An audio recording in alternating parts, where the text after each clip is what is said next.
Check out today's UFC Unfiltered. Matt and I are finally reunited after a long week apart. We have Derrick Lewis on the phone. We have Johny Hendricks calling in. I accidentally fart during one of the interviews. Matt catches a whiff and then doesn't mention it until later. So much fun. He may finish it here. Oh, he's out. It is all over. Knockout. He got rocked. UFC and digital media present UFC Unfiltered with Jim Norton and Matt Serra, powered by digital media. Find your voice. And now, your hosts, Jim Norton and Matt Serra. Together again, finally. It's been too long. A week is too long. I was going to FaceTime you over there. I just didn't want to be weird. I missed Matt, but I like missing Matt too because I know it's going to be fun when we see each other. Oh, I know. I wanted to talk to you about everything when you first came in. Well, one day... I'm like, yeah, Jackarees Kimura. You like, calm down. I was out... Matt was out one day having a thing, and you indicated that everything is good? Yes, with my ass and my insides? Absolutely. Yes, I got a colonoscopy, and everything came out okay. Good. It's just good to do Literally, maintenance. the day before, everything came out I okay. know. And then the test was okay, too. Absolutely. Did you get one yet? I have, yeah. Those drinks they make you take Yeah. to clear everything out, like Drano. Oh, I didn't get that. No? I just had a guy stop over and do it, and he said he was a doctor. He's all happy and perverted. They give you a drink to clear you out. Yeah, they clean you out. Propofol? Gesundheit. What? They knock you out with propofol? Yeah. Oh, yeah, they knocked me out. I remember waking up going, I hope this tube's not going to work. She goes, no, we're done. I go, oh, great. So I wind up, it's Matt's okay, and I'm like, I can't wait to see my pal Matt and talk about everything on Wednesday. And plus, you had Theo. Theo Rossi. Theo Rossi was in here, and my old nemesis turned buddy, Eve Edwards, who I've been calling Eves for the last 16 years. I've always called him Eves too. I mean, there's an S there. I told him. I gave him some shit. Yeah. I go, listen, you should talk to your parents. You and Dean Thomas, who's everybody calls Din, because it's spelled D-I-N. I go, listen. Yeah, listen, I might mess up a word or two on here, with the I don't know how to pronounce a name. Yeah, nobody. Not as far as I'm concerned. But let me tell you something. I mean, if my name is Matt and you spelt it Mitt, I mean, what do you want? You know what I mean? Yeah, M-A-T-H. The H is silent. No, that's the way my parents spelt it. Well, maybe somebody should have talked to them.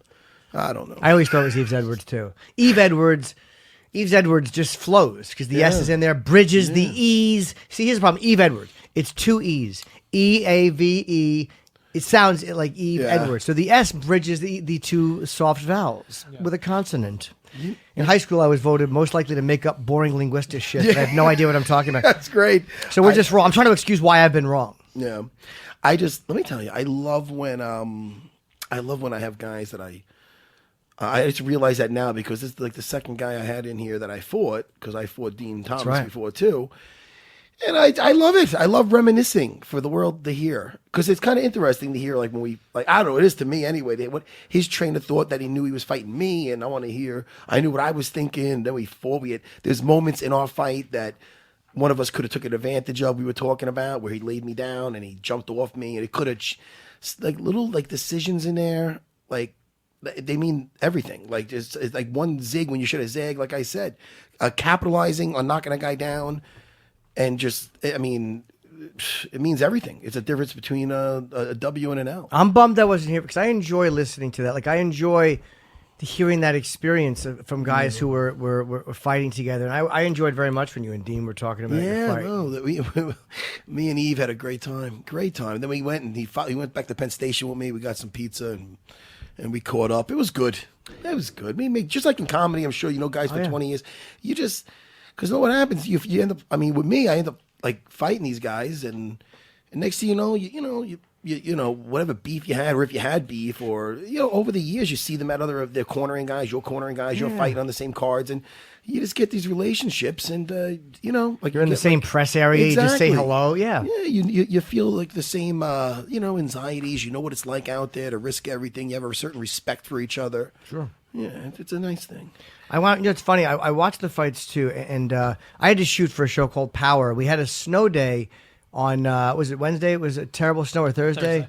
Because Wednesday was beautiful. I was shooting Wednesday, and then I wound up shooting again on Thursday. I shot 2 days in a row. So they put me up in a hotel in Brooklyn. They said because of the snow, we're afraid guys won't make it. Oh. And I'm walking at breakfast in the morning, and I see this tall woman, really loud, and she has a shirt on that says "The Iron Lady," and I'm like, "Come on."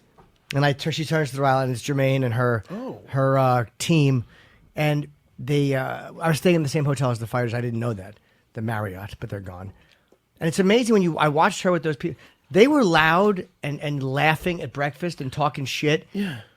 She was really relaxed on Thursday, 2 days before. I don't know what Holly was like, but when I watched Jermaine Duraname walk into the ring, she looked relaxed. Oh, my goodness. She looked casual. And maybe that's just her game face, but watching her 2 days before, out of public view, just chatting with her.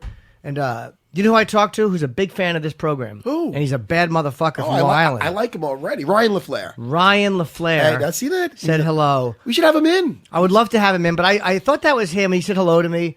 And I'm so bad at recognizing people. But then his shirt said LaFleur. I'm like, that's Ryan LaFleur. And we talked briefly. He did well. He did really well. He won a decision. What was the guy's name he fought? Rowan Carnero. Rowan Carnero. And I thought he won 3-0. Did you think he won all 3 rounds? Oh, yeah. I thought so. No, He I looked think great. it was. I think it was a one-way. Yeah, it was. He looked tremendous. He had the how do you pronounce his first name?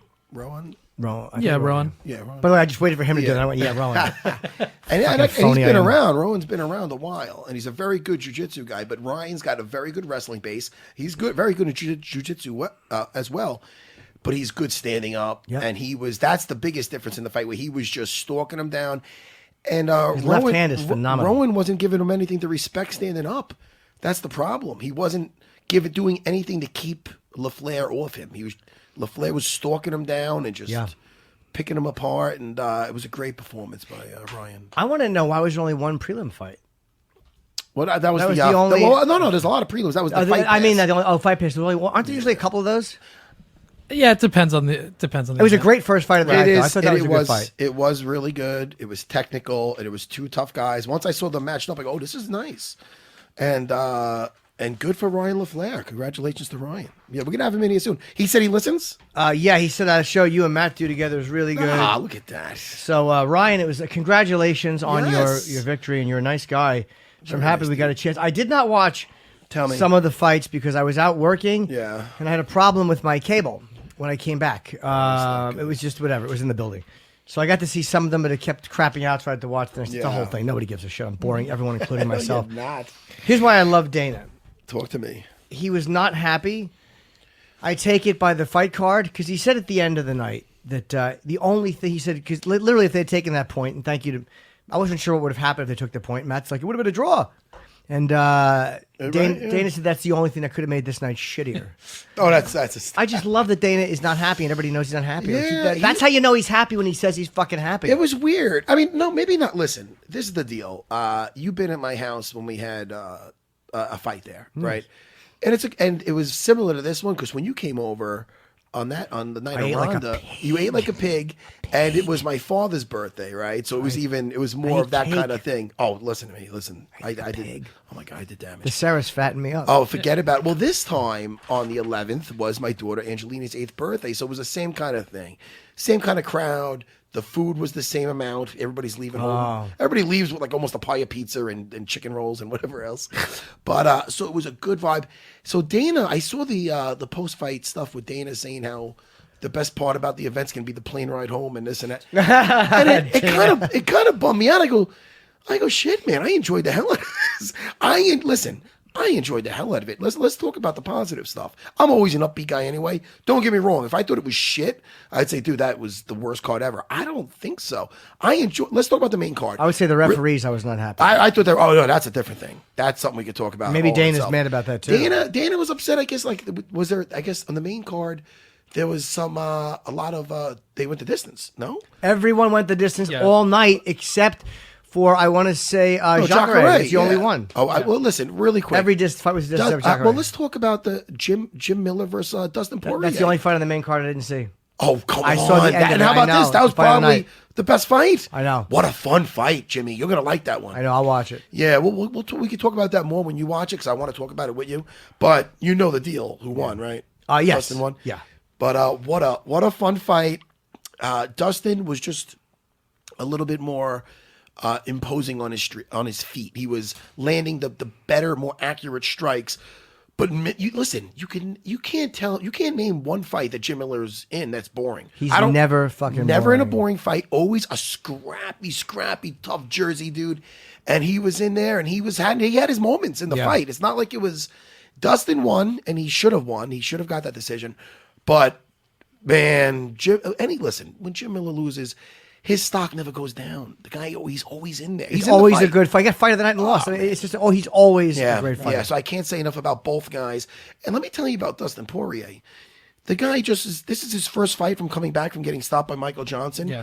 You wouldn't have guessed it. Just like he got stopped by Connor back in the day. That's right. And then he went on and a fight to point out is his fight with Bobby Green. He went to put him away. Some guys, they lose a fight. They're mentally not the same. You got to give it to Dustin Poirier. I don't know if it's him growing his hair out. I don't know what's going on. He looks like a tatted up, smaller. You think that's softening he the looks blows? he looks like Channing Tatum, but a smaller Channing Tatum. But that dude is a mentally strong motherfucker because he's came back from getting his lights put out, and some fighters are never the same. He looks better. He looks better than the last time he won. And well, you notice this too, and I don't know what this is, but since Ronda lost her belt and then lost again, Holly lost her belt and lost 2 times after. Sometimes when you lose a fight, it fucking spirals you into some. Chris lost a couple after losing the belt. Like sometimes it just puts you in a place, even though he was winning that fight. Well, Chris lost 2 altogether. Yeah, he lost the belt, and then his next fight he lost, which a fight he was doing well in. And it could just be 2. I'm going right to defending. No, but you're right. He did lose. He lost 2. Ronda lost 2. But Holly went and lost the 3rd fight. Although she's always in the fight. Like she lost. She got choked out fighting, and then 2 decisions, 2 5-round decisions to Shevchenko and now Durandame. That fight I found very frustrating. She was frustrated too. We're talking about the main event. Holly's fight I found very frustrating. First of all, and they talked about it on the fight, but it drives me nuts. What's that? Holly, that noise she makes. Because again, it's a tell, and they said it was a tell, but it's obviously a thing. She has to stop doing that because they said it's indicating when she's doing stuff. And I thought the same thing a long time ago, but I don't know if she's throwing stuff out there. But she's already they thought she was doing it a little bit early, like a second earlier, not enough time to tell a fighter what's coming. They said that's a little bit early that she's doing it.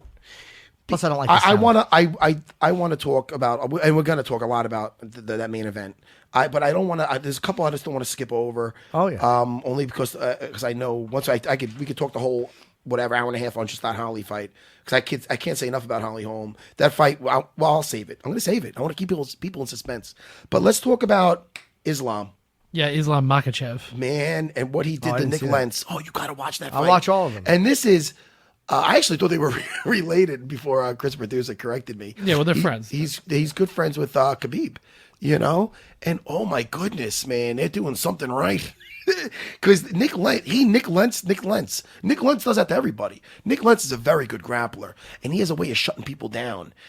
I was a little surprised. You saw the fight? Yeah. I was surprised at Rogan's commentary. Like, he was giving so much credit to Nick Lentz on how he's defending and this and that. And I'm like, man, he's doing well, surviving. I mean, the other guy's like on him like a beast. Well, he was smothering him like Khabib him, does, yeah. Taking him down with beautiful takedowns. Yeah. Good positioning on the floor, and I can't say enough about Islam. I mean, this guy's something. This guy's got a future. I'm telling you, dude. What's his record now? Tough guy. I'd have to check. That was his debut, no? That's his. Wait, I don't think it might not be his debut. If that's not his debut, that's ruining my. I could have sworn it was his. What is it? It could be. How many fights does he have in the UFC? I'm gonna look. If it's his debut, you're gonna owe me a fucking apology. I will apologize. Definitely. I swear. Tell me, because now you got me on the seat of my pants. The whole audience is listening, right? They're waiting for Chris. No, he's had a few fights. That What was the hell his, am I thinking of? That was his 4th fight in the UFC. What's his record? He is 3-1 in the UFC. Who'd he lose to? He's 14-1 overall. He lost to Adriano Marlins. How'd that go? He got knocked out. And when was that? That was in 2015 October. All right, because I'll tell you, but he looks good. I was super impressed because I think Nick Lentz is a very tough dude and a very skilled grappler and fighter, and I was very impressed. Nick Lentz, did he fight up a weight class? Does he normally fight 55? Yeah. Okay. Yeah. All right. Listen. There's so many damn fights. I try to figure it out on air. But good fight though, Jimmy. I was really impressed with this kid. Yeah, I'm really annoyed, and I could have went to these fights. I'm very annoyed that I was having issues when I got home. I'm happy I was able to see what I was able to see. We're going to call the Black Beast in a minute. Just let it go. All right.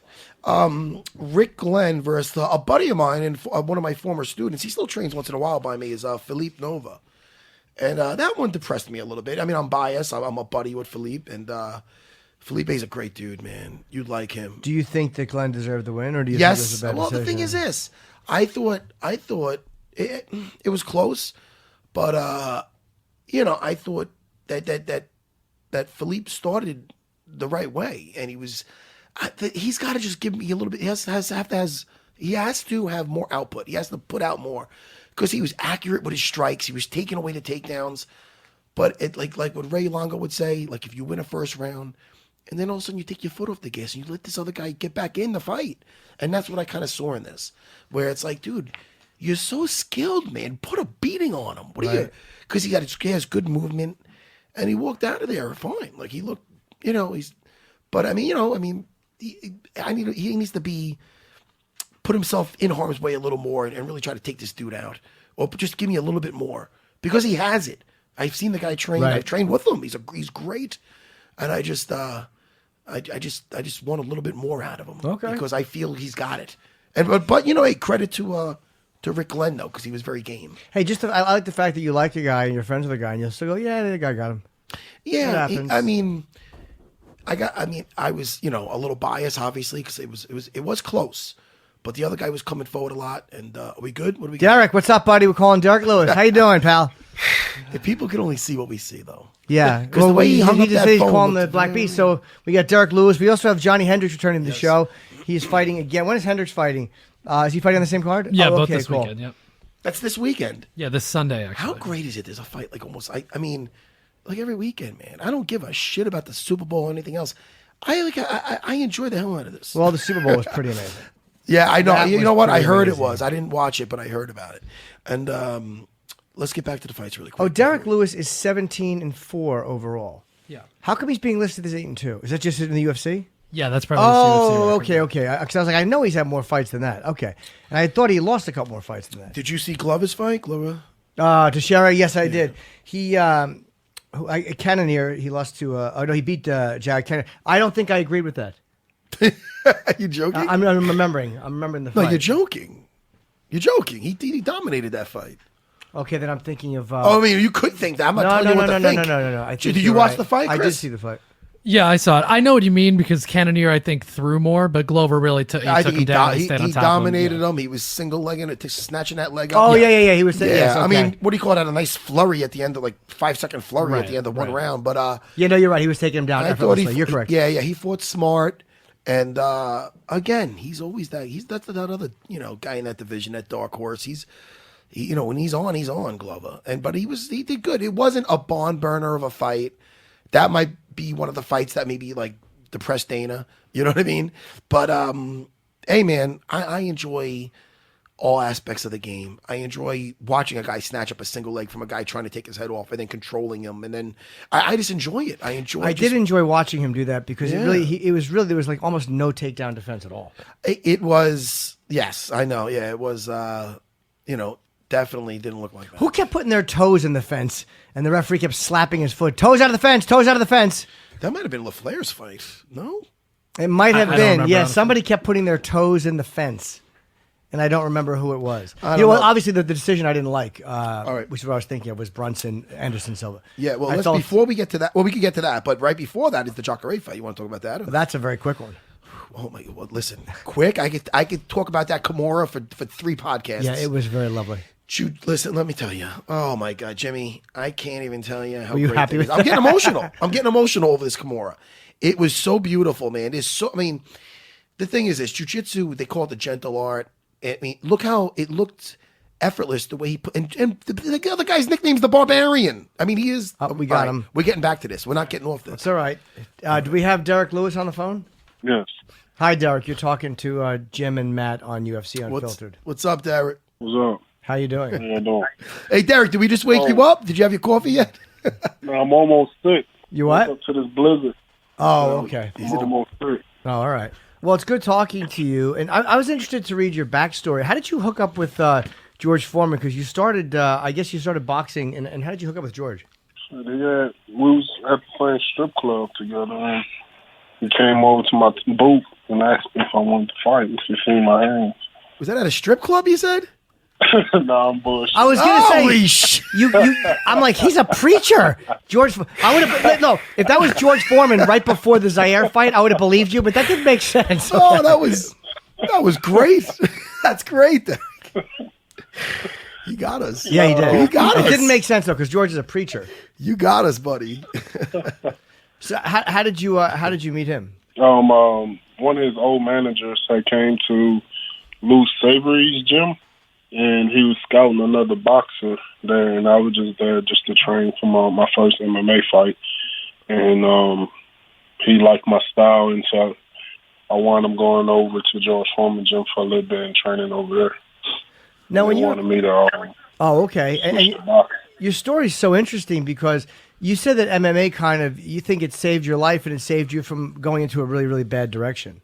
Yeah, for sure. What was happening before MMA? Just crazy knucklehead stuff. Being in the streets, doing crazy stuff. And you, when you were younger, I love the fact you beat up a guy who was in the Klan. What? Yeah, he was white premises. Yeah, I don't know if he was really in the Klan, but he was like skinhead type of guy. And he had a shotgun. Yeah. And did you grab the gun, or did you just hit him while he was holding it? No, I hit him while he was reaching for it. He was in the seat. He was reaching for it. Holy shit! Yeah, and you wound up. And the reason I'm going over this is because I think it's great how things are going for you now. And you did 3.5 years.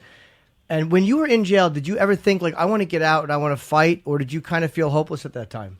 No, I had set goals for myself. I had a good group of family and friends who was coming to visit me, pumping my head up with positive stuff, and so I just started setting goals for myself to what I wanted to do whenever I got out. And boxing was one of them. And boxing, that's one of the things I wanted to do. But I ended up doing MMA. You did doing it, but you probably never saw the fact that your career would go as well as it's going, and all of a sudden you're one of the, one of the premier names in the heavyweight division. Yes, for sure. Whenever I seen Rampage knock out Chuck Liddell, that's whenever I decided that I wanted to be an MMA fighter. So I think that was like in 2007 or something like that. And you said George Foreman, he wanted to get you into boxing. Now, what made you go with the MMA instead of the boxing? I believe MMA is easier than boxing. Oh, well, that's interesting. Why is that? You really don't have. I believe you really don't have to train that hard for MMA because whenever you get tired, you can wrap them up or take them down and catch your breath. But in boxing, the referee really ain't gonna let you hold a guy that long, and I just get tired, just standing there, just throwing punches. Well, that's interesting. And why did you feel too like you're kind of hard on yourself after your victory? And I know I'm going to butcher the name over Shamil Abdurakhimov. Why did you feel? Like Why did you feel that was such a poor fight? Oh, because I wanted a top 10 fight, and I felt like I didn't perform like I was a top 10 fighter and deserved a top 10 fight, And it was just mostly it was like I didn't fight nothing the way I had trained for that fight. It wasn't even close to how I had trained, and I wanted to fight the way I trained, and that's one of the disappointing things about it. And watching, I saw an interview with you where you said you don't like the idea of a guy, like you would prefer not to tap a guy out, like you want to knock a guy out. Yeah, I prefer knocking a guy out than tapping him out because it's more satisfying to knock him out than try to break his arm or something like that. We were at your fight with Roy Nelson, which Roy won on decision. Oh, no, you won on decision, but Roy was on top of you most of the fight. Split decision, I think. Yeah. Was that... wait, are you sure? What's that? Split? Yeah, Roy was on top of you, and you criticized the fact that he just laid on you the whole fight. Yeah, for sure. So I thought he was going to try to bang it out, but he didn't want to do that, and that's what he wanted to do, and just lay on me. Because I feel like if a guy is going to come in the fight and really try to fight, I believe it's going to just make me want to fight even harder and better. So he wanted to do that, so it just threw my game plan off. Was he hurting you on the ground at all? It didn't look like he was. Oh, not at all. Not at all. Now listen, Derrick, are you working a lot of jiu-jitsu, man? I mean, you look like a very hard guy to hold down. Are you working off your back at all? Yeah, I'm always working on all my weaknesses. I'm not the most technical guy in the UFC, so I'm working on everything, always. Now, are you concerned, a guy like Travis Brown, he's coming off 2 losses to Velasquez and Verdum. Is there any concern about that? Like, it's hard to get a guy to lose his 3rd straight fight. Yeah, I believe it is going to be hard, and I still wanted this fight. So I know that his back is against the wall. And he's a top 10 guy. I wanted a tough fight. I'm always asking for a big name. And I just believe it's just going to bring a better fight out of me. I want a tough fight. It's got to hype you up to get a name like Travis Brown. I mean, the guy is very well known. Yeah, for sure. I'm pretty pumped up for it. I'm just glad that we finally are headliner. It's even better that it's headliner now. And I'm kind of even more happy that it wasn't in Brooklyn, because Brooklyn was trash. All those fights was trash. Now why? It just made me look even better since they moved me. So everybody was like wishing I was still on the court. So which fights did you think were trash? Just about all of them. What was bad about them? Him and Dana are in the same mindset. Even the Anderson fight, I thought that fight was kind of bad too. What did you think of the outcome? I thought Anderson lost. I did too. There was no way in the world that fight the judge should have scored at 30-27. That is interesting. Who scored at 30-27? Get that guy's name. Yeah, I thought that was a very, very bad decision. I love Anderson Silva. I think all of us love Anderson Silva. Yeah, me too. That's one of the only fighters that I like watching in the UFC. Is Anderson Silva. That was one of the guys I looked up to, him and on Rampage. There was some glimpses, though, in there where he threw some stuff that was just off by that's the only thing I'm thinking, because I was like okay with the decision. I have to watch it again. Like I remember some things was so close. Maybe because I was so caught up with he would throw a kick and it was just a little off. The knee came up a little, and I'm thinking this is going to land and either end this fight or severely hurt Brunson. But Brunson was getting him in the clinch, though. Brunson was landing a lot of punches in the clinch. The dirty boxing. Yes, a lot of them. The old Anderson, he would have made you lose a question mark from that. That's what's scary.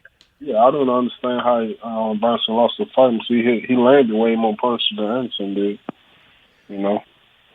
And he took him down twice. Yeah, I don't know. What did you think of the main event, Holm Durename? I thought Holmes won that fight too. Nah, I agree. That's what I thought. That was a close one. I mean, I thought Holmes was busier. Would you have a 3-2? Yeah, she was. She dictated the pace of the fight, definitely. Yeah, and it's funny. Like Ray Longo said, he said that he thinks that both of them did what they wanted to do. That's how Jermaine fights also, kind of plotting and counter striking and whatnot. And she was stalking her down too. But I thought Holly was busier and brought the fight more. Yeah, that's what I thought too. So I'm even more happy that I didn't fight in Brooklyn, because them judges. Even the ref was terrible out there. No, I agree with that. That one, that was a bad. I mean, literally, it should have been a draw. They absolutely should have taken that point. After that second time, the second time, inexcusable to not take a point. You can't be doing that, man. Yeah. That affects the fight, getting hit like that. She even said, the hardest she got hit was after the bell. And I agree with that, because you've seen it. I also thought Duraname's takedown defense was a little better than Holly. She couldn't do anything with her. I mean, I think that was probably a little stronger than Holly expected it to be. Hey, let me ask you, Derrick, who gave you the nickname the Black Beast? One of my coaches that passed away.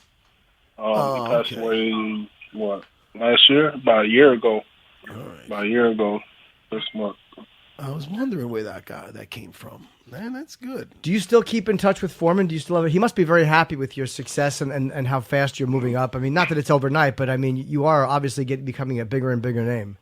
No, I haven't talked to him in a while. He still owes me money from that strip club. Oh, he does, yeah. I think you'd be fun to go to a strip club with. I would love to go to a strip club with Derrick Lewis. That'd be a party. Absolutely. Make it rain in there. In Canada right now. I heard that you could throw coins at the strippers out here. In Canada? Yeah, a dollar a coin or something like that. And what do you think? Because Travis did, I believe, switch camps. So what? He didn't leave? He trained a little bit at Black House, but he actually did stay at. Okay. He's still working with Edmund though. Yeah. But he why was rumors out that he left? Because he was training at Black House a little bit. So what are you expecting from him now that might be different from what his previous fights have been? Oh, it doesn't matter. I want him to be in the best shape of his life, really. I want to see the best Travis. I don't want no excuses, The same thing I said when I fought Big Country. I didn't want no excuses. I want them to be the best shape of their life. So whenever I beat him, I don't want to be like, oh, I beat him because of this. Or I beat him because of that. I don't want them to be talking about, after I beat Travis, I don't want them to say, oh, he beat Travis because he's training with Edmund. No, I don't want to hear that. I want him to have the best camp of his life. So I'll be ready. It's a huge opportunity, man. Huge opportunity. Yeah, huge opportunity. Yeah, for sure. It'll be interesting to see how Travis responds. Because that last fight, we thought he looked terrible against Verdun, but then you realize his finger's broken. So, he had like a serious injury and he still fought. So just to get through that shows. Yeah, it'd be very interesting to see. The same thing, then the next fight, I heard something wrong with his ribs. Derrick, when Derrick. Derrick, you're a funny guy, Derrick. I think Derrick's hysterical. Yeah. From the second week, he starts a little laid back. You don't know, and he threw in the stripper thing. We're getting a lot of great lines out of you. Derrick, you got to visit us more often on here. You got to come in studio if you're ever in New York. You ever visit New York at all, Derrick? Yeah, I fought in Albany. That doesn't count. Yeah, that's count. 5 hours away. New York City. Okay. Yeah, that was a shithole out there. Albany was a shithole. Yeah, damn. You weren't feeling Albany? Oh shit! No, not at all. It was straight country. I was thinking it was gonna be more of a city. That's straight country, man. It's like terrible out there. Well, have you been to New York? I went to New York City. I went to Brooklyn and all that. The next day after my fight, I took a train down there and I flew out from over there. Yeah, that's a disappointment when someone says you're fighting in New York and you get there and it's Albany. You're like, oh, I finally got to New York. Where's the Statue of Liberty? What the hell? Yeah. There's cows. It's totally different out there. All right, Derrick. Well, I really, really love watching you, man. And you're ranked number 8, and Travis is ranked number 9. This is a tremendous main event. It's in Halifax, Lewis versus Brown. It's Sunday the 19th. Sunday. So it's this Sunday night. So good luck, man. I hope you have great success in that fight. And we'd love to see you in studio, too. You're a really fun guy to talk to. Definitely. Oh, appreciate it, man. Thanks for having me. Okay, good luck, buddy. Take care, Derrick. All right, man. He's fun. Yeah, I like him. He just says whatever he wants. But I can't believe I mixed up. I know that he won the Roy fight, but I was watching a Roy interview yesterday, and Roy was saying something about winning. I'm like, well, that didn't make sense. It just confused me. No, Roy. I remember Roy thought he won, and he wanted to fight him again. But is my memory going? Something tells me my memory's going. Smoking as much weed as me? What? Somebody fights. No, I know, but with everything in my life, it's happening, too. Oh, wow. I forget what women look like sometimes. All right, moving right along. Let's see.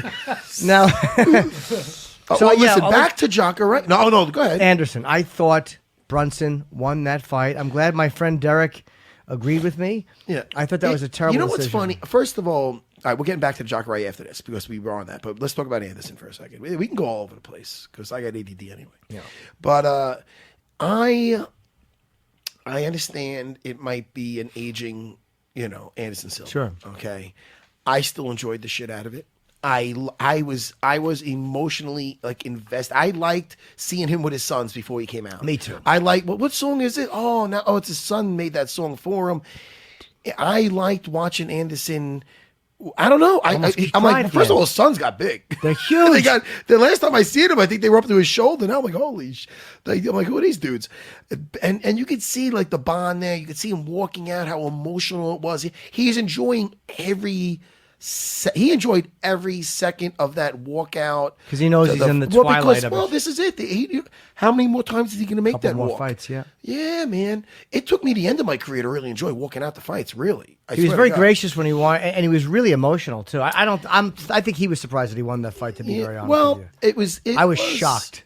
I was. You know what it was? This is what I'm also. Me and my friend Derrick were shocked. My pal. I'm thinking the judges might be looking like when he's throwing some of these kicks that we see. I know they have monitors too, but they have cage sides. So I'm sure they're watching. And I'm sure they're not just looking down at the monitor. I'm sure I don't know how they work that. Yeah. They got to be watching it live right there. So you see a lot of these kicks that are off by just a few inches. Man. Still off though. Yes, exactly. But when I remember watching it, thinking, oh, that's close. Oh, that was like the old day. Oh, that's spinning. I liked when he was breaking into his fucking capoeira dance. And I mean, I enjoyed the hell out of everything. Some things noticeably that that the old Anderson, I feel Anderson how many years ago wouldn't be getting caught with when he's in that tie clinch. His tie clinch is legendary. Yep. He literally put Rich Franklin's nose on the other side of his face. I mean, it was a question mark. So I mean, you avoid that like the plague. But now it's not. I think he knows that if he lands those shots, the fight could be over. But he's taking punishment. He was getting hit a lot in that the dirty clinch. boxing. He was getting hit. And let me remind you, Chris Weidman in his second fight. Same thing. He went to grab Chris's neck. Chris laid him down with a right hand in the first round. People don't remember that because of how that fight ended. Sure. It's so graphic and disturbing. But he knocked him down in that first round with a right hand. He knocked him down when he went to get the tie clinch. So that's something that we're seeing lately that he's getting caught with, which he never got caught with how many years ago? Sure. You know what I mean? That's something. But, when he got taken down, Jimmy, nothing really happened to him. You watch that fight afterwards. Clean. He was fine, yeah. Clean. I just thought every round Anderson is losing this fight. Yeah. Anderson is losing this fight, and he has to in the third round go for a knockout. I was shocked that he won that fight. First round close. First round could have went either way. I mean, did he get a takedown in the first round? Did he keep it? I'm trying to remember. It's blending all into one. Yeah, I don't remember. But the second round, I remember it was close. It might have came down to the third round. I'd have to watch it again to be honest, because I was really caught up in some of the things that was almost landing, and I kept waiting for them to land, which they didn't hit the mark. But maybe that's why I was so like, that was a close one. But a 30-27 unanimous. I mean, Anderson did stuff like 8 of 10 takedowns, though. He got taken down a couple of times. There wasn't a lot of damage. He defended it. He was throwing. He was throwing some stuff. He landed. The kicks. I got to see what really landed, what didn't. But do the judges put more emphasis when you There's a lot of emphasis it seems like it's put on if you defend a takedown, because Durandame defended a lot of takedowns well, and I wonder if they look at that and go, wow, she's great because she can't put her. It's hard to tell because the other girl is. Holly, man, I can't. Let me tell you, I can't say enough about Holly Holm, how tough she is. Very. And she brought that fight. And you're looking at it. Jermaine is very powerful, very relaxed. Listen, I'm a fan. I think she's a dangerous chick, man. She's really dangerous. But Holly Holm, to get hit after the bell like that, terrible. That could really just change the course of a fight. And I was talking to Ray Longo about this because we always discuss the fights afterwards, and he was even saying, he goes, for that girl to go back to her stool and you actually see her. Mentally, you just regroup and put everything back together in her head and get back out there and get that little bounce in her step again. The girl is just such a warrior, man. I really love watching Holly Holm fight. And this is a girl that's on a 3-fight losing streak. Yeah. And let me tell you something. The way she fights, I'll pay for a pay-per-view anytime she's headlining. I will always watch her fight because she always brings the action. She's very entertaining, and she's bringing it, man. She's not the best at the wrestling, but she's trying. She's fucking trying, and it's the smart thing to do. She didn't just hold her up against the cage. And that ref, dude, what are you? Rogan was right with that. What are you getting bored? So you're breaking it up once in a while? The ref got bored. That's all. That's what I'm saying, man. And I forgot what fight was. I think it was Glover, when Glover was on top, and the guy once in a while just stood him up. But dude, guys, if you're going to be a judge, start to either know what the hell you're doing, train, do you know what I mean? I don't know. Obviously, don't get influenced by the audience. You can't get influenced by the crowd booing. I will say this about the Holly fight, though. She really hurt her with, I think, a left hand. And I don't think she realized how bad she hurt Durandame. Yeah, but she had towards the end. It was either in the 4th or the 5th round. It was a left head kick. But why was it a kick that stunned her? It was a kick. Yeah. Why wasn't that a knockdown? knockdown? It put her to a knee. It put her to a knee, and then she came up and grabbed her. Yes or no? I don't know if she went down to a knee. She staggered though. And they were even saying, I think she did. I would dude. You should look. I thought it was a punch, but I could be remembering correctly. Because I'm telling you right now, whatever it was, I got it because she kicked her too. I don't think she realized how badly she was hurt. Listen. You can't. It was a close fight. It really was. How about this? And I quote Longo because the guy knows what he's talking about, especially when a lot of stuff really takes place on its feet. I respect his opinion. He was saying that they both basically felt like they did what they want to do. That's the way Jermaine fights. You know what I mean? Right. She's not thinking she's losing, and Holly's bringing the fight, man. And dude, Holly's. it's almost like a Frankie Edgar type where she's always bouncing around, like before the fight, she's bouncing, she's moving. You know what I mean? It's got that energy. She brings such a good energy. I really feel for her because I remember seeing her like in the thing saying like, they asking what weight she's gonna fight, and she's like, I just dropped like 3 in a row, like so wherever the UFC, I'll be grateful for anything. It's like I know she's hard on herself because she's already in that post, and this shows also how smart she is in that post fight press conference. She was already saying that all right, I could have done this, I could have done that. She knew some things right away. And that's the hardest thing with a defeat, because you like, listen, I was in this position. I could have done this. I should have done that. And those regrets, they could keep you up, at least for a night. But her fights were good enough, like even though she's lost, the Misha one's the most impressive, because the way she just stopped punching and she got choked out. She's not tapped out. And not for nothing, that was a fight that she was winning handily. She was winning that fight. And listen, she should keep her head up. If you're listening, Holly Holm, keep your head up. I'll tell you right now, you gained more fans from that fight. I think she gained more fans. Yeah, I don't give a shit about the that should have been a draw. Even though Dana would have went through the fucking roof. Yeah, I know. It would have been shitty for maybe his night or whatever. But the point of the fact of the point is that referee. All right, one more time. Hey, no, dude. It's not like she's grabbing the fence. Well, even grabbing the fence could make a difference in a fight. She's landing damaging blows. And Holly, I believe her when she said that that's the hardest she ever got hit was after the bell. Yeah. I mean, plus she wasn't ready for that little second. She probably just wasn't ready to get hit. I mean, And listen, I mean, I don't know. I don't think Jermaine's really a dirty fighter. I think you're in the moment and you're just letting shit go, man. Like, I don't think she heard the bell and purposely tried to punch her. Right. I think she was like, I'm going to get this off, and then the bell. I don't know, but it doesn't make it right. I have to piss. Hi. How much time till Johnny? You could go and then we'll call. All right, let's tinkle. This is UFC Unfiltered with Jim Norton and Matt Serra. Hey, listen, man. I mean, look, I want to tell you about a smart way to earn money and get an extra $500 bonus. Talk to me. Driving with Lyft. Oh, wow. In between jobs and looking to earn some money, a lot of people are. I am. The economy is getting better, but it's not amazing. So people have, need to make a little extra money. You want to put some more money in your kid's college fund, going back to school yourself to get another degree, or maybe your first degree, whatever it is. You're writing the next great American novel, looking for inspiration, or maybe you need some more time to write because you're working this awful job and you're trying to write the next great American novel and you can't because you're always working. Seeking alternative funding for your new startup? Perhaps you're planning an exotic vacation for next summer and you need to fund it. Whatever it is. Maybe you just love to drive. Maybe your wife or your husband nags you. Blah, blah, blah. You're like, shut up. I want to go drive. But you're driving around for free and you're like, why don't I make some money while I'm driving? This way, your spouse, your husband, your wife, doesn't matter, blah, blah, blah. They can't say, hey, you're just driving to get away from me. You say, no, dear, I'm making some money for the kids' college fund. So they don't have to know that their nagging awfulness is what sent you out of the house into the car. Go make some money. Drive with Lyft. There's other ride-sharing apps out there. Lyft treats their drivers right. It's a flexible way to make extra money anytime, really almost from anywhere. All you got to have is a car and a head.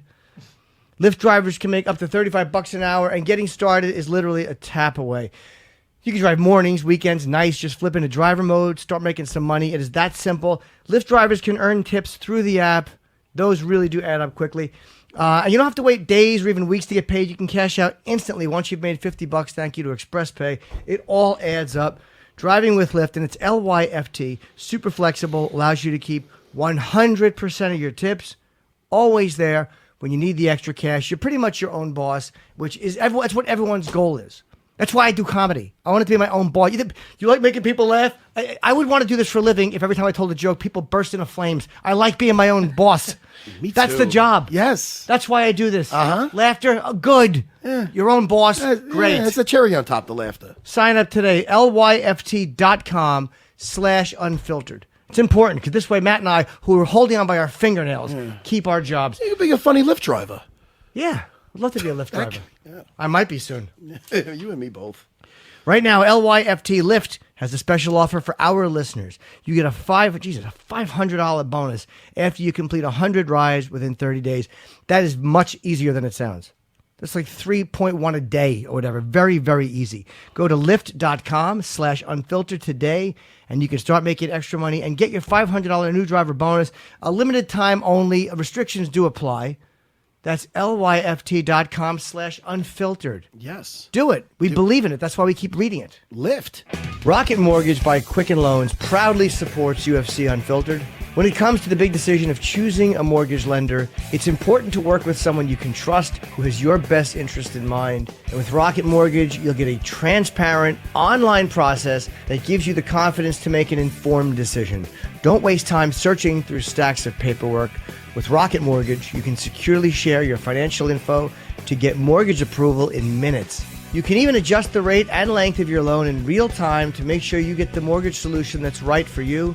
Whether you're looking to buy a home or refinance your existing mortgage, you can lift the burden of getting a home loan with Rocket Mortgage. Skip the bank, skip the waiting, and go completely online at quickenloans.com/unfiltered. That's QUICKEN loans.com/unfiltered. An equal housing lender, licensed in all 50 states. NMLS consumeraccess.org number 3030. We're back. Matt and I both tinkled. Yes. It took about a minute, so I don't know how long you think we're gone. Yeah. But it's not long. We take these. We could just cut this part out, but we don't want to. We want you to know that we urinate in the middle of the show. And Chris is calling Johny Hendricks. We're going to talk to him. Can't wait. And he's Kimura? he's moving up to middleweight fighting I'm Hector sorry. Lombard, which is Wow. it's not an easy fight. Just fighting Derrick Lewis, and he can't catch a break. You know what's interesting about this fight, though, for Johny is he used to come in ferocious and he laid out. He laid out. Wait. I told you to circle that for me, Chris, the producer. Let me see. Ooh, listen to Chris talking. Whoa! What did he say? What He did he goes, say? it's on the bottom of. He didn't say it, but in his mind, I could hear him say, "You stupid motherfucker!" It's right there. What the fuck? Oh, we got him. Johny. What's up, buddy? Oh, sorry. He's still on the phone. I'm looking for where he goes. Oh, you know what I'm doing? He's like, I'm gonna underline it, and you know exactly who he got knocked out. Really, Chris, the producer? I'm going through 5 pages right now. Hold on. Oh, here we go. All right, he put it separately. All right, he did do it. He said he was going to do it, and he did it. Dude, this is. What's up, Johny? Oh, sorry. Let me tell you Chris something. is And still dialing. this is my point. This is my point with Johny Hendricks. How he used to be so ferocious, you know, ferocious. Amir Sadala, Charlie Brenneman, T.J. Wahlberger, John Fitch, Martin Kampman. These guys are respectable, tough mother jumpers here. He laid them all out. He put them all away. Jimmy. Yeah. I like your impersonation of me, by the way. Pretty good. Jimmy! I like it. I heard it the other day when you were. I can't do your voice, just that moment. Jimmy! No, because you were talking about you were going to. Chris, the producer!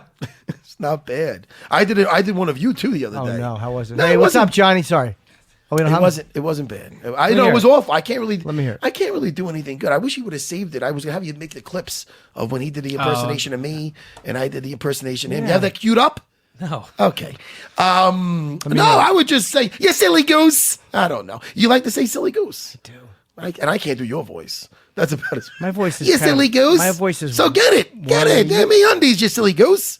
I don't know. You've captured my essence. I absolutely did not. I can't do impressions. I suck. But I like you. I've been doing an impression lately of you doing an impression of me. I've been going, Jimmy, because I like it. I go, oh, that's fun. I go, but I could just do it normal and that'd be fine. Jimmy. So we don't have Johny yet. Oh, I'm sorry. No, he's wrapping up training. We'll get him. Let him wrap up training and let's talk about. You want to talk about Jacare? Let's talk about how Jacare wrapped up Tim Bosch. Yeah. That was fucking so lame. It was not lame. Well, It was segued perfect. into that. All right. It worked out beautifully. Let me tell you about Tim Bosch. You get a guy. Risky fight for Jacare, by the way. What's that? Risky fight for Jacare. He didn't really need to take this fight. Dude, let me tell you, if I wasn't a fan enough, he'd be my favorite in division right now if it wasn't for Chris Weidman. Yeah. Because he's my guy. But let me tell you about how beautiful that technique was. I mean, Did you like the Kimura? oh my God, did I fucking. I was gonna say I came. No, that's like you. Yes, Sick but I fuck. did that when someone was putting it on me. Yeah, it's fucking great. You're like, no, yes. But anyway, Young lady. Listen, especially young lady. This Kimura, Jimmy. This Kimura. Tim Boach is a guy. Yushin Yokami almost punched himself out from mount on top of him, punching him in his bowling ball head. That guy could take a punch. Yes, he can. That guy could take a beating, and he's known for taking a beating. But that is the beauty of Brazilian Jiu-Jitsu. It's a thing. It's like watching Damian Maia. It's Have cut they from the fought? same cloth. No, they had some jiu-jitsu matches versus each other. But they have not fought the UFC. No. Jimmy. Yes, sir. This Tim Bosch could take a beating. Yes, he You can. don't get a nickname like the Barbarian for being that's up there with Black Beast. That's a scary nickname. It certainly He's is. a scary dude. Yes, he is. This was such a thing of beauty because he's a hard guy he's mounted. He's trying to buck off. He locked up that Kimura as he was dismounting. And when he went for this Kimura, he had I believe his left arm wrapped up. Son of a gun. We're going to get back to this. Johny Hendricks. Hey. You're back with us, buddy, on UFC Unfiltered with myself, Matt Serra, and the great Jim Norton. Yeah, how y'all doing? Hey, buddy, how are you? Johnny's becoming a friend of the show now. We just like to talk to you, dude. We talked to you before your last fight versus Neil Magny. Yeah, you came up a little short with. Let's talk about that. Now, how do you feel? I mean, the last fight, you felt like, what went wrong with that fight? I really think that, cutting weight for me is half the battle. Yes. For everything. And here's the thing is that, whenever I go to OSU, I base a lot off of what the guys say up there. A lot of the guys that I wrestle, right? And, they say I feel really strong at 90, but I showed up at 88, and then the next time I came, I was at 82. And they're like, man, you don't feel as strong. You know what I mean? You don't feel as strong. So, and you know what? I thought I did enough to win. And it's hard for me to figure out Vegas. Yeah. I mean, shoot. Realistically, out of my 6 losses, let's just say 2 of them. I know for one I definitely lost. That was against Stephen Thompson. Yes. And I'll maybe even say 1 more. Out of the 6 losses that I've had are in Vegas. And so I'm 17-6. So aggression. You're sitting here going, all right, aggression, you outstrike somebody, you lose the fight. Cool. Then you go out there and you go, all right, I got to be aggressive. Well, then you start throwing punches the way that you've lost before. You wait till the last 30 minutes and of the fight, and you do what you need to do, and then the last 30 seconds you let it all hang out. You do that, you lose. I get that. Then you go out there and you dominate for 12 minutes, and you lose the fight. Yeah. I'm just done with Vegas. What do you think it is about Vegas? Do you think they're not judging the fights right, or do you think it's something about you? I don't know, man. That's a great question. Obviously, I haven't figured it out because I keep losing there. So it's just one of those things that whenever it happens, you just say, each time I go there, I try to figure out what they want to see. Do they want to see boxing? Well, if they want to see boxing, I shouldn't have lost against a couple of people. Then you're going, all right, well, maybe they're not giving me credit for being able to take people down consistently. All right, you do that. And I'm just over it. And here's the thing. I'm killing my body to make 170. And you know what? If I'm going to lose by the judges, why not do it at 85? Right. Enjoy fighting again. 70, I've been talking about going 85 for how long now? Year and a half? Yes. I wanted to go, but I really thought that I could get that to the welterweight title. Well, first off, you got to make weight. Second of all, it just feels like every turn you do something. It's like the best way I can say this for the average person to understand. Let's say you got a reporter, you got this thing to do. You turn it in, but you always fail. And you can't get back to where your regular pay is. You know what I'm saying? Yep. Like, that's the best way I can explain it. It's like, and so now it got to where I just got tired of trying to figure out what I need to do, how I can win. And I started thinking about way too much. Now at 85, I think I'm 13 over right now. Yeah. Eating, drinking, everything I want. and enjoying life again and enjoying training. I'm training twice a day, and I'm able to not pick and, in the past, and Matt, Sarah, you probably understand this, is that there's times where you have to pick and choose which workout you're going to give your hardest in because you're not going to be able to recover for the second one. That's when you're cutting weight. Yeah, that's in my my 155 days for sure. How did you feel? Is it an endurance? I know the weight's a pain in the ass. Listen, you can make a case for your last fight with Magny because it was close. But this is my thing. Like, I want to know if it's because of the weight, cutting the weight, if it's taking a toll. Because let me ask you, listen. First of all, I want this to come out the right way because I do respect you, and like your fights, Amir Sadala, Charlie Brenneman, T.J. Wahlberger, John Fitch, Martin Kampman. These guys are warriors, and these guys are tough. These guys are durable guys. You put them all asleep. You put them all away. Johnny, when you fought Robbie Lawler, I mean, the word that comes to mind is ferocious. You were fucking ferocious, Johnny. Pardon my French. I get excited. But with your fight with Magny, you weren't so ferocious. Listen, you're still a tough, durable dude. You're a gritty wrestler, and you got power. But I just don't see you believing in that left hand that puts so many people to sleep, Johnny. Are we going to see that at 185? What's up?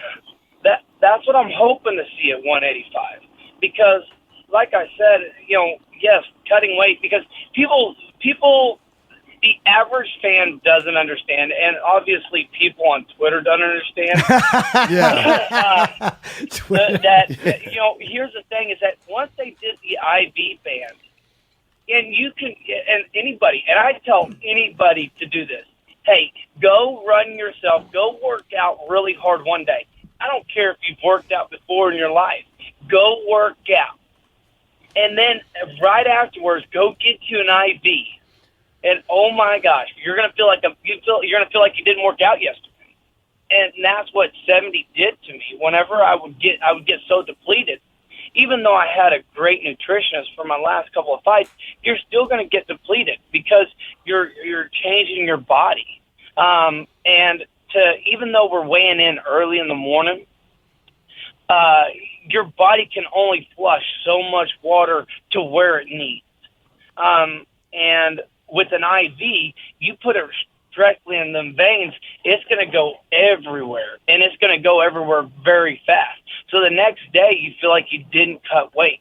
And I get why we don't need IVs, and I get that's why people like me that are cutting a lot of weight, that have a hard time with it, is smarter for us to fight closer to our weight. Yeah. And so for me, that's 185. And even right now, I feel like I have the power to hit hard. I have the endurance to do that. And that's what I'm hoping to see this fight, is to go out there and not care. I'm just going to be like, that's my goal, is to be like I used to be. Go out there, throw heavy haymakers, and see what happens. And a lot of it boils back to, I like to say too, it wasn't like making 70, isn't fun. Sure. It was never fun. And it took a toll on me mentally and physically, where I was just like, you know what? I'm not enjoying this. Fighting's not fun. Yeah. But I knew that I knew I needed to do that. But there's a part of me that knew that I needed to go to 85 once that new IV ban came in. Hey, Johnny, can I jump in and ask you a question? Just if you don't mind, when you talk about the weight cut, because again, you fought at welterweight for so long. Are you cheating on the food, or was it because the food is a motherfucker, man? For any person, it's very, very hard, especially if you're working out so hard and you're starving afterwards. Were you making certain decisions with the food, like I know I shouldn't, but I can't? I mean, that's a really hard thing. You know what? It is, but no, because I knew, after I missed by that quarter of a pound. I was like, oh my gosh, a quarter of a pound. You missed weight by a quarter of a pound. I don't want that to happen again. And so, no, I wasn't cheating on food because here's the thing. For example, when you go to OSU, I can lose 10 pounds in I'm going to lose 10 pounds of true weight in 3 days. And I'm going to lose 10 pounds every day. So I try to use that to my advantage, and what I did is when we went up there, we cut like I think I lost like 23 pounds in 2 days. Wow. And once I did that, I was drinking water and doing everything I needed to do, but my body never replenished itself. You know what I'm saying? Sure. It never felt like I got back what I lost. And you know, in MMA, you know, you might lose 3, maybe 4 pounds a practice. That's at the most. And so you're doing 2 of those a day to equal 8 pounds, maybe 9 pounds, if you push it right.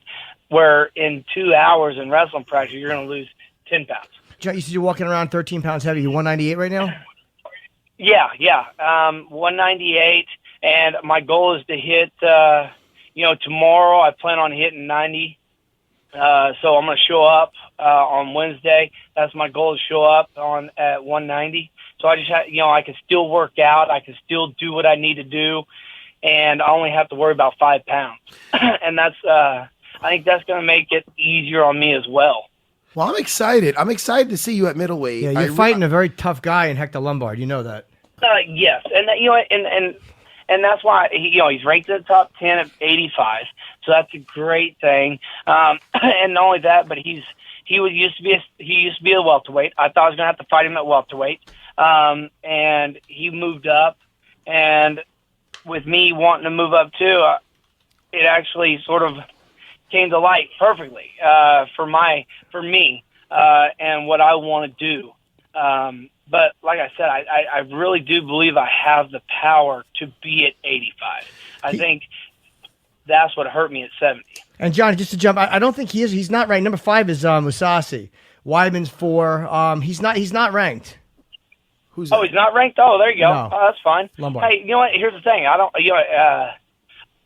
thought somebody told me that, but again, Twitter people, you can't always believe what they say.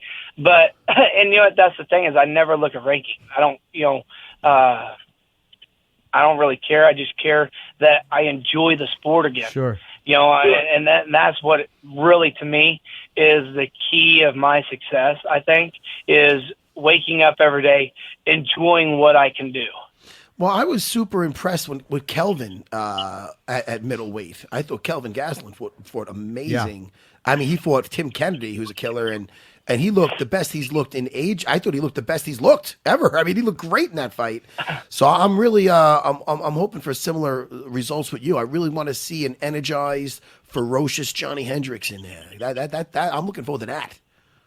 Hey, you know what? So am I. And that's why I think, again, every practice I'm getting that back to what I used to have.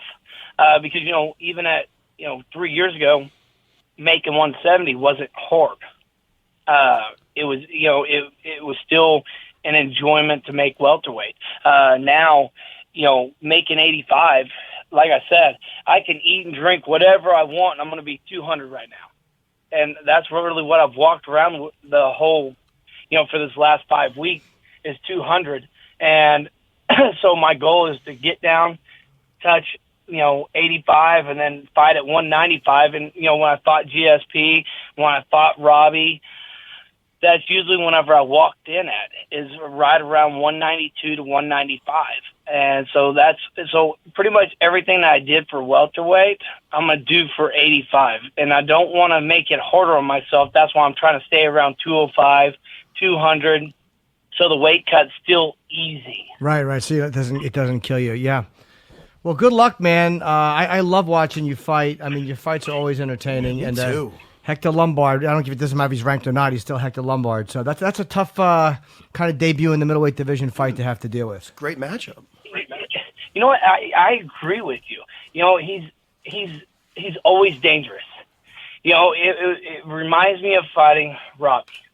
Yeah. You can't ever let your guard down, and that's something that's got me excited. Is that a guy I know for a fact that this guy's going to come after me. Oh yeah. And those are whenever I do my best. Is whenever a guy sitting here saying, "All right," not a guy that comes out there, throws 2 punches, and then starts backing up automatically.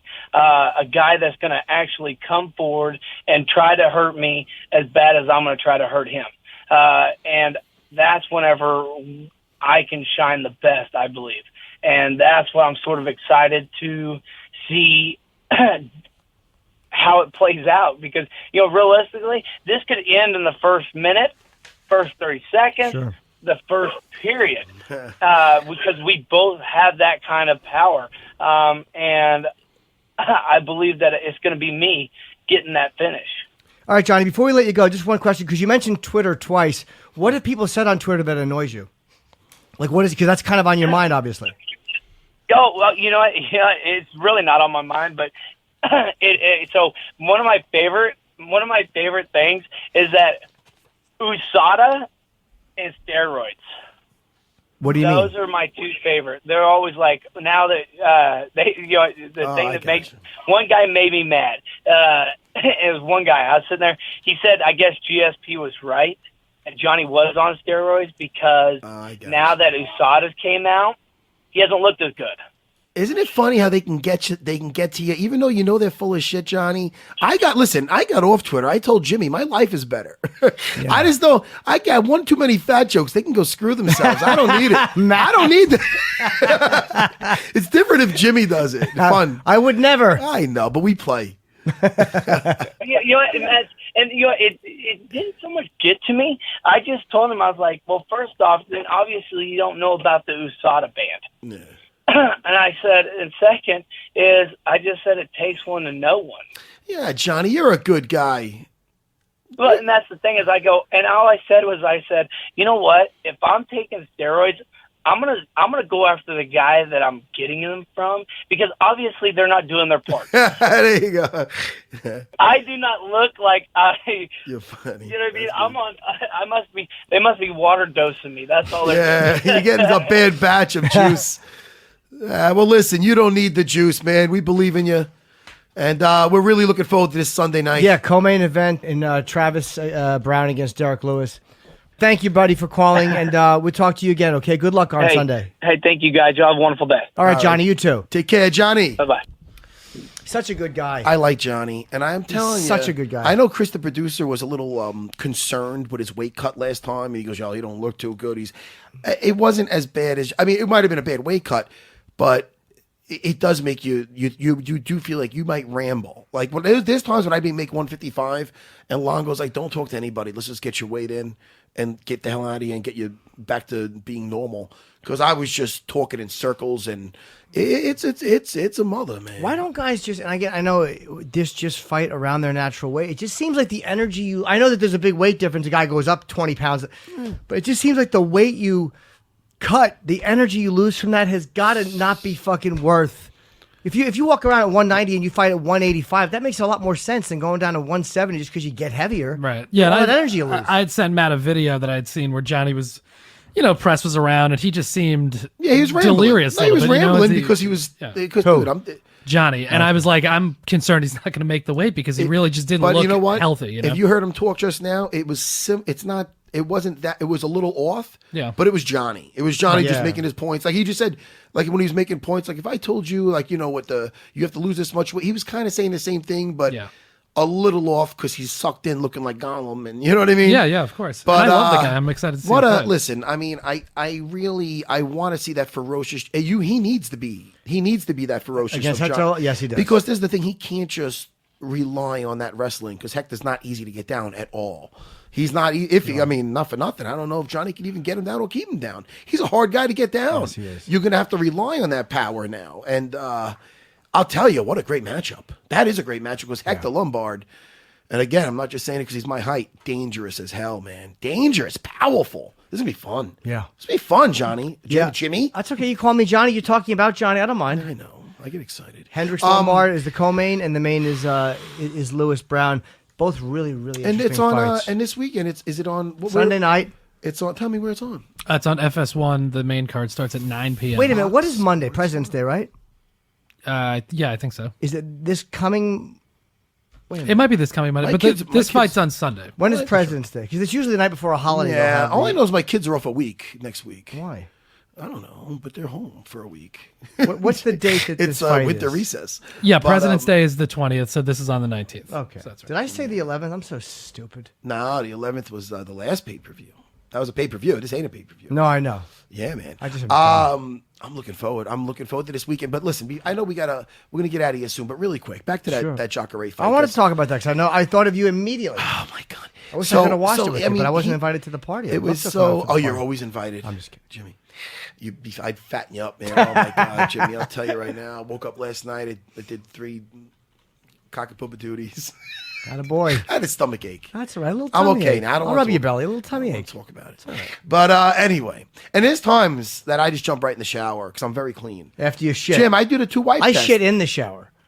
Oh, then you do the waffle stomp? Yeah.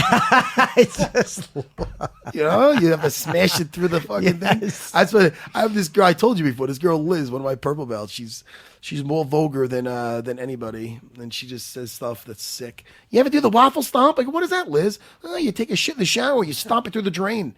I go, thank you, Liz. Thank you. That's It's awesome. fucking sick. But anyway. So listen, Tim Boach, like we said before, you can hit the guy with a bat. He's coming at you. Yes. That's the beauty of Brazilian Jiu-Jitsu. Jacare took him down. He got that mount position. And again, this guy's a hard guy to hold down, man. Good wrestling background, the way he's built like a barrel. He's hard to hold down. And look, Yushin Yakami was on him, mounted, beating the crap out of him. He got out and he put the guy away with uppercuts. I mean, he's a tough dude. So that just shows you. The art of Brazilian Jiu-Jitsu, what a beautiful thing. He got that Kimura. And when he got the Kimura, Jimmy, how he distributed his weight was just masterful. What he did was, when he got the arm, right away, he brought his outside leg, his outside knee went right to his hip. So Tim couldn't use his bottom arm to protect that arm. He came over. So he's got all his weight on it. So when he brought that over his body, Tim Boach, a guy that could take a beating legendary for taking beatings and coming back. He has to say uncle. Immediately. He has to, you know why? Because then he's going to be like Minotauro with a steel plate in his shoulder. That thing's coming off. That's what's so devastating about Brazilian Jiu-Jitsu. They call Jiu-Jitsu the gentle art. Yeah, it's gentle because you don't have to throw a punch. But guess what? If this guy doesn't say uncle, he's getting a new shoulder. They immediately threw ice on his shoulder too. I think they said. God, it was immediately in the ring. It was so devastating. The way he put that on, it's like, hey, dude, I'm tapping. There's no way to get out of that. No, you're screwed. No, then you're done. It's dead to rights. You're done. You're done. Look, you think Minotauro he despised Frank Mir. Yeah. When Minotauro fought Frank Mir, they fought twice. The second time he fought him, he was winning. He was winning on his feet. He put him down. He laid him down with strikes. But then he's so ballsy and he believes it's in jiu-jitsu. He jumped on him. He shouldn't have. He should have backed up. And this is one of those times where he shouldn't have followed him down. Sure. He should have back up and let that guy up. He jumped on him. Frank Mir got a hold of Minotauro's arm and a Kimura, and he got it behind his back. And you see him try to roll out of it. And it was inevitable that he's getting this thing. And not only did he get it, he got that thing, and and Minotauro did not want to tap because he's a fucking warrior. He ended up either tapping or verbally tapping, and then he had to get a steel plate in his shoulder. I mean, the thing was done. So it's over, man. And again, I've been using a lot of Kimuras lately. So when he got that thing, and I seen him right away, the way he moved up down to his head towards his lower body, and again, he put that outside knee to his hip. So Tim couldn't use that arm to try to protect that other arm. He got it behind his back. The one leg sprawled out, the other leg up, with total leverage. I mean, because it's not like Jacare's getting it, and after he gets that submission, you see him go, no. He's everything because it's 100% leverage. And I tell my guys, my students, especially when they're first starting off, especially my advanced guys, when you're getting a submission, whether you're pulling off a submission or a reversal or an escape, the energy bar shouldn't be getting moved that much if you're doing it correctly. Otherwise, you're committing to a move. There's a fine line between committing and forcing a move. If you find yourself going for a submit, I got the arm lock. No, that you're going for it wrong. You're not breaking the grip correctly, or you should be moving on. Does that make sense? Yes, that makes sense. So when he got this thing on, it was dead to rights, and the way he did it was picture perfect. It wasn't. How about this? The big dude that you love, Francis Ngannou. Did you see his Kimura? I did, standing. It was awful. Oh, now listen wonderful. to me. It's a thing of beauty. He could get away with that. Now, when he got it, when he was on top of him, put him down with it. It'll work. It'll break the guy's arm. But part of the reason why he got it is because he's strong as shit. Yeah. And he got it like, I'm like, wow. I mean, he got it. It will break the shoulder. But if you look at that compared to Jacare was a thing of beauty. Was that one of the nicest ones you've seen? Oh, my God. Jimmy, it was You loved awesome. it, right? I'll show you a picture. I think I sent you a picture of it. Did I send you guys both a picture of it? No, you didn't. You sent me a I picture did of it your like dick. how many mass texts. I loved it. It was so beautiful, Jimmy. It was, you know why? Because this is a submission. It's not like, oh, should I tap? Maybe, all right, I can tap. Sometimes that's like that with a choke because you feel yourself about to go out. But when you go for an arm lock or a shoulder or a leg, it shouldn't be, oh, all right, maybe you got me. It should be, all right, my leg's going to come off. I'm done. My arm's going to come off. That's the how beautiful and how brutal jiu-jitsu could be. All right. I got my rant out. No, I thought know of what? you the second I saw it.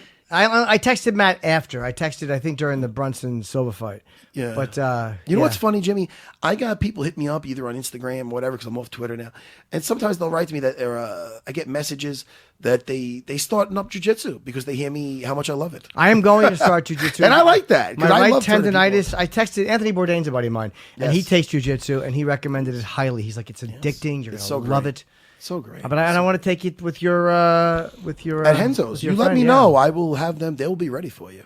But all right, listen. Tell them my cardio's not good. I'll do the best I can, guys. Hi. When you learn the moves, when you start learning the pieces, I don't want to get made fun of and mocked and humiliated. No, I'm kidding. I don't care.